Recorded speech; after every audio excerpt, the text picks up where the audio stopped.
stock market I said call over.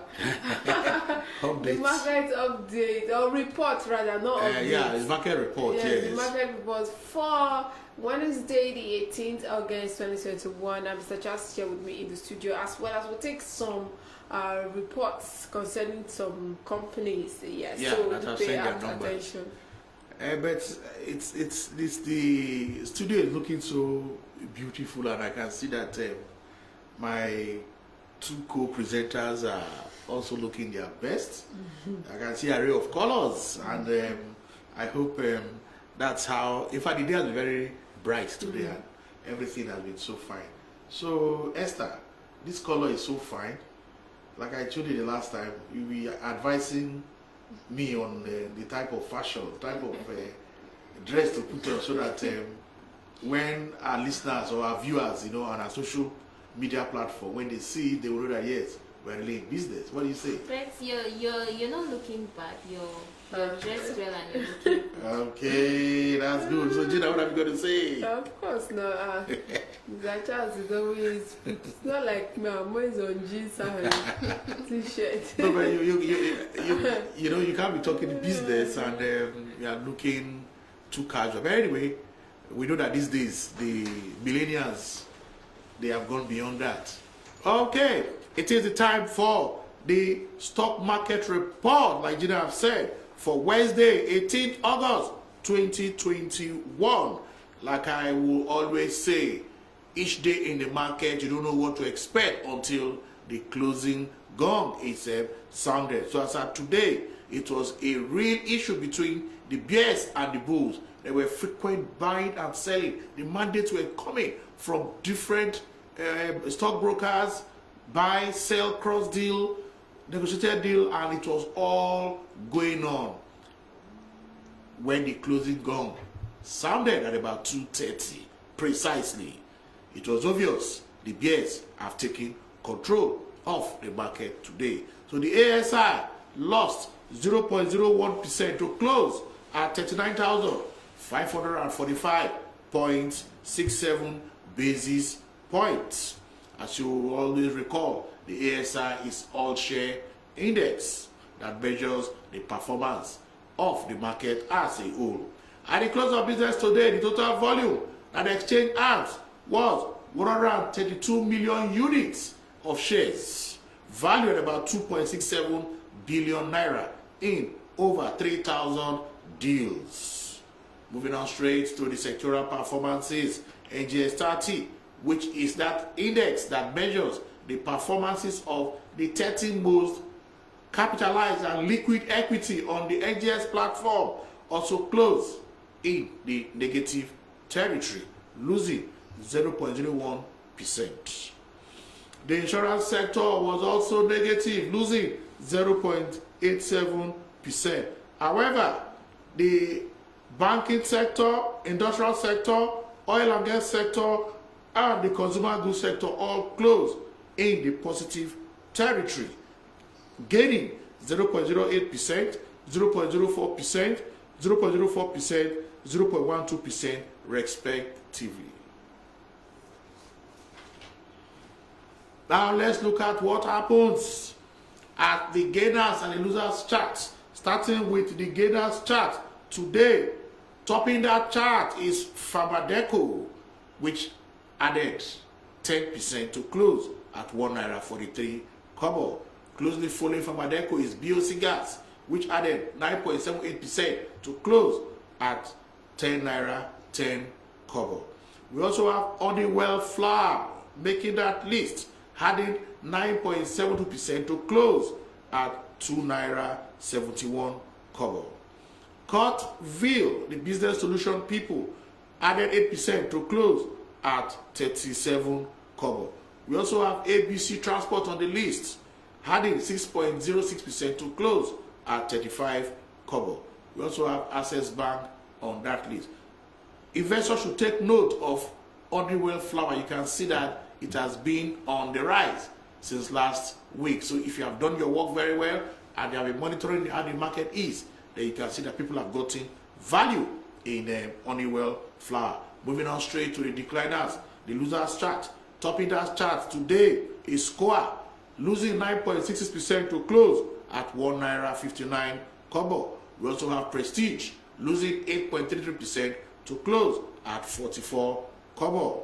Regency Insurance also made the list, losing 6.98% to close at 40 kobo. We also have another insurance company there, Mutual Benefit Insurance, losing 5.71% to close at 33 kobo. Carpeting Offshore Support Group PLC was also on that list, losing 5.49% to close at 1 naira 76 kobo. On the news today, set to squeeze Ponzi scheme. This Ponzi scheme has been a problem in the Nigerian financial, that is capital market in general, and investors are always warned.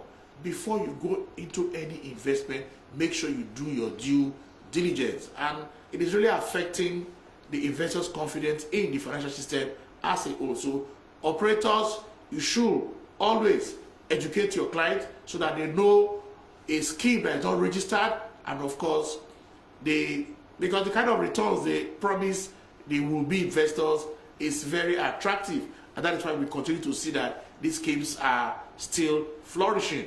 But thank God the regulator, that SEC, is doing all they can to ensure that we reduce this kind of issue to the barest minimum, and also the operators will also do their own job in trying to educate their clients to understand when a scheme is unregistered, and of course it's just basically Ponzi. So SEC is there to squeeze any Ponzi scheme. Also in the news, 4 fintech accounts frozen by Central Bank of Nigeria, because as much as we want financial technology, we want to see a lot of technology deployed in financial operations. At the same time, it should not be a problem to the market, because we all talk of digital,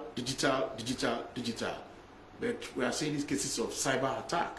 That is, even there are cases we even hear that hackers will hack into the financial sector, a particular software, FlexTube, and they will begin to transfer money here and there. So experts in this area, cyber security, they should continue to provide solution, create that awareness, so that the banking staff, the stockbrokers, and anybody involved in providing financial services is aware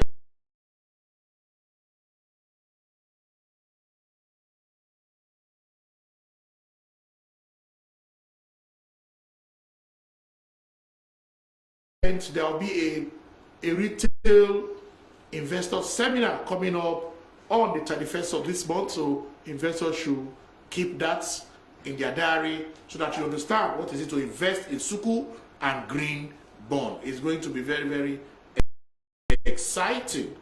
Yeah. Then today we have one of a listed company in the market that released their half-year result as at 30th June 2021. Carpeting Offshore Support Group PLC released its half-year report for the period ended 30th June 2021. Shows year-on-year growth in the company's top line and bottom line figures. When the company turnover of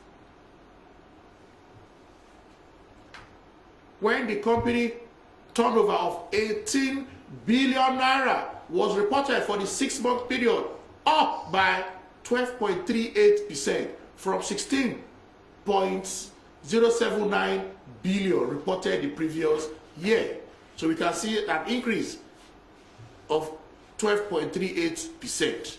Profit after tax grew by 1.83% year on year to 780 million from 766 million reported in half year 2020. So we can see a slight increase in their profit after tax despite the COVID-19 issues that happened last year. Earnings per share for the 6-month period was 23 kobo, same as what was the previous year. At the share price of 1 naira 76 kobo today, as I know this report came out yesterday it was doing 178 kobo. So at the share price of 1 naira 76 kobo today, the PE ratio, that's the price earning ratio of Caverton, stands at 7.65x with earnings yield of 13.08%. The yield is quite encouraging. The result came even in the face of serious negative impact that the COVID-19 pandemic continues to have on business operations in Nigeria and the rest of the world, which has caused significant reduction in activities by international and local oil and gas companies who are the major clients of Caverton. You will recall that Caverton is an oil and gas service provider. They provide aviation service to oil and gas company, and at the same time maritime services to this oil and gas company. So if issues are affecting oil and gas, of course it's also going to affect their own operations. So, commenting on the results, Caverton Chief Executive Officer Mr. Bode Makojola said that the result shows our continued determination to refocus our operations in the face of the challenging economic conditions to ensure continued business survival and profitability to boost revenue. The marine service sector of the group has also been re-strategizing to position the company towards exploring further opportunities within and outside the oil and gas sector. He further stated that our maintenance reports and overhaul facility and our simulator training facility, both in Lagos, have officially commenced business operation in the second half of 2021. This heralds a new age in the Nigerian aviation sector and better fortune for the group. As expected with new projects, the income stream from these two new projects will gradually grow over the year ahead.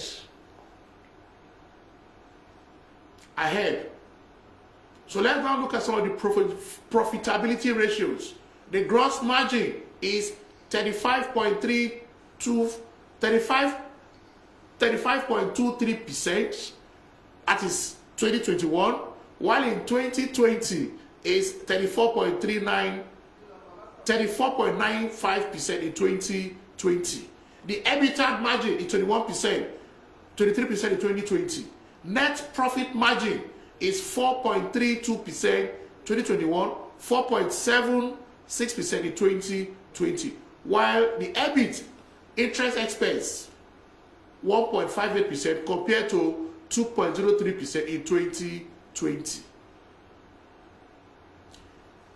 Capital structure ratios. The net debt equity is 1x compared to 1.04x in 2020, while the net debt EBITDA is 5.85x compared to 6.12x in 2020.